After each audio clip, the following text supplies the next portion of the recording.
I started with nothing. No savings, no backup plan, just a simple question in my mind. Can I really make $1,000 online starting from zero? If you've ever wondered the same thing, then stay with me. Because this isn't theory.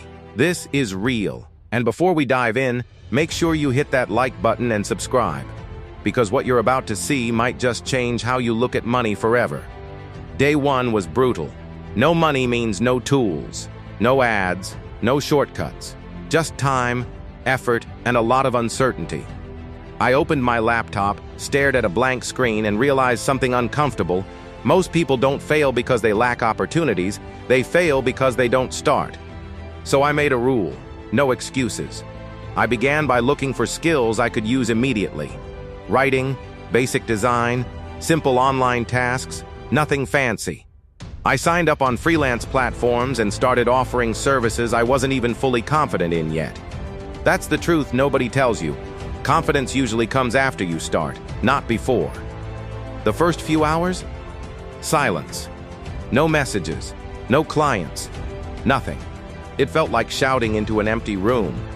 But then, a notification. Someone needed a short piece of writing done. The pay? $5. Not impressive.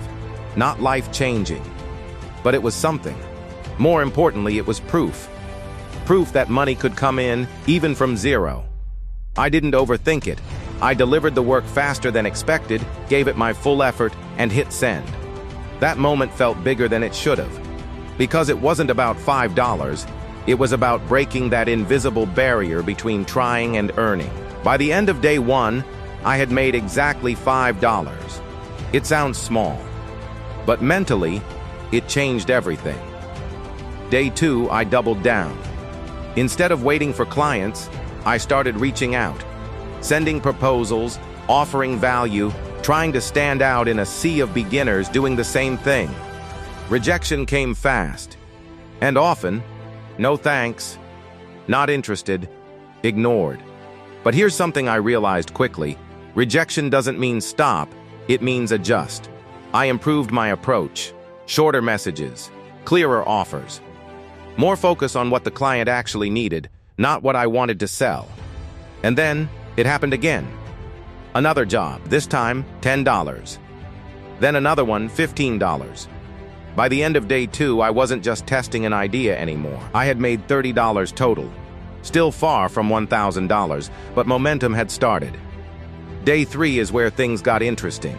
I noticed a pattern. Clients didn't just want cheap work. They wanted reliable work. Fast replies, clear communication, and someone who actually cared about the result. So I leaned into that. I stopped trying to be the cheapest option and started trying to be the easiest person to work with. And suddenly, something shifted. A client who had paid me once came back, then another. Repeat clients. Triple digits. From zero in just a few days. It felt unreal. The more I earned, the harder it became to manage everything. Messages piled up. Deadlines overlapped. Small mistakes started creeping in, not because I didn't care, but because I was overwhelmed. And that's where most people mess up. They think making money is the hard part, but keeping the momentum, that's a different game. Because at that moment, I wasn't just chasing $1,000 anymore. I was trying not to lose everything I had already built. Not by a lot, but enough to filter out the clients who only cared about paying the least and attract the ones who actually valued quality. It was a gamble. I thought maybe the messages would stop, maybe everything I built would disappear overnight. But the opposite happened. Fewer messages, but better ones. People who didn't question every dollar. People who respected time, deadlines, and effort. And suddenly, instead of working more for small amounts, I was working smarter for bigger returns. Because now, it wasn't just about proving that I could make money. It was about proving that I could keep going without burning out. So I changed one more thing. I stopped saying yes to everything. That was hard. When you start from zero, every opportunity feels important. But not every opportunity is worth your time. Some drain your energy, delay better work, and keep you stuck at the same level. And here's the truth most people ignore. People don't just pay for your skill. They pay for clarity, speed, and trust. By now, the total had crossed $400. From $0 to $400. At this point, something interesting happened inside my mind. The fear of what if this doesn't work slowly turned into how far can this go? That shift changes everything. Because when doubt fades, focus sharpens. Day 6 was intense. I pushed harder, but smarter. I optimized my workflow, reused what worked, and avoided what didn't. I wasn't guessing anymore, I was learning in real time. Another $200 came in. Now I was sitting at around $600. Closer than ever, but still not there. And that's when the challenge tested me the most. Day 7, no new clients, no big orders, just silence again, just like day 1. It felt like everything had paused. For a moment I thought maybe that was it. Maybe I had hit my limit. Maybe the momentum was gone. But then I reminded myself of something important. Consistency beats emotion. So instead of overthinking, I went back to the basics.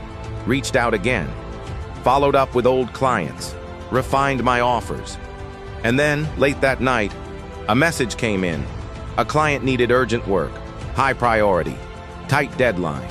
The kind of opportunity that only shows up when you've already proven yourself. I took it. Focused. Delivered. No distractions. When it was done, I checked the payment. $400. In one go. I sat there for a second, just staring at the screen. Because that single moment pushed the total past $1,000. From 0 to 4 digits.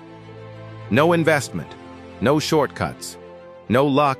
Just action, adjustment, and persistence. And here's what this challenge really taught me. Making money online isn't some secret reserved for a few people. It's not about having the best skills or the perfect plan. It's about starting before you feel ready. It's about showing up when it's quiet, improving when it's hard, and staying consistent when it's tempting to quit. Not because it's impossible, but because they stop too early. So if you're watching this right now, wondering if you can do the same, the real question isn't can you? It's will you start? If this story gave you even a little bit of motivation, make sure you like this video and subscribe to the channel. Because this is just the beginning.